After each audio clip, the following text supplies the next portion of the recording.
Yo. Okay. Haven't posted in a while. I haven't really taken any trades recently. Took a trade today. I got stopped out at break even. It's the 5th of December. I'm trying out something new. One of the coaches in TGR's Discord does this. So basically, here, I took the trade on ES. I wouldn't have got stopped out on the NASDAQ. I should have just been more aware. I was looking at both. ES was like more bullish pre-market, so that's why I took the trade on ES. But I mean, it was a good trade. It wasn't like a bad trade. So what happened was, came into market, marked out these two highs that I thought were gettable. Also marked out previous day low on the daily chart. We're in an uptrend. I feel like we want to go target these highs. That's what I thought. So I went to the 4 hour. On the 4 hour, we had this unfilled fair value gap. We were in it. We were respecting it. We weren't like blowing through it. It wasn't fully closed because it was 9 a.m. The 4 hour candle doesn't close until 10. But we were like at the bottom of it. I had a feeling we were going to respect it because we're in a 4 hour uptrend. So I had that marked out thinking we were going to go higher, 4 hour uptrend, daily uptrend, unfilled gap. We're in it. So let's go down to the 1 hour. Let's see, on the 1 hour pre-market, we get a pre-market sweep of literally, I mean, these lows,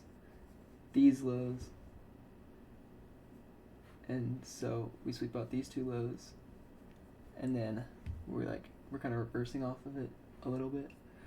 But so I'm really looking for longs now that we have swept out these two lows pre-market.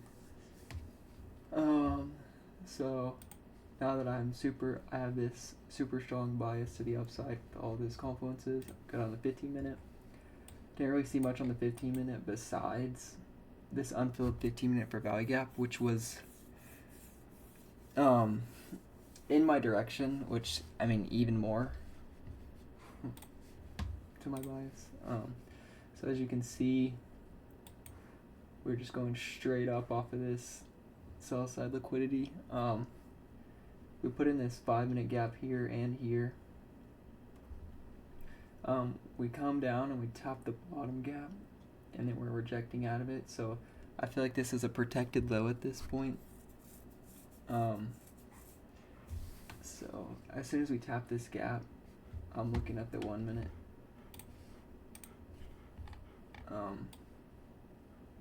We had made equal highs with London highs here, and we had these hourly highs, and then we had those hourly highs up there. We tap it, and then I'm waiting for a breaker structure, which we get on this candle right here. So I entered with stops like right here.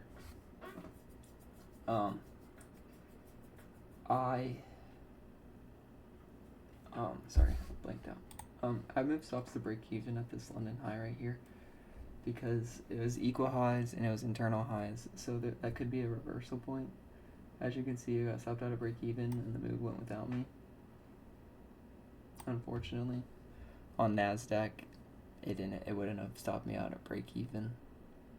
But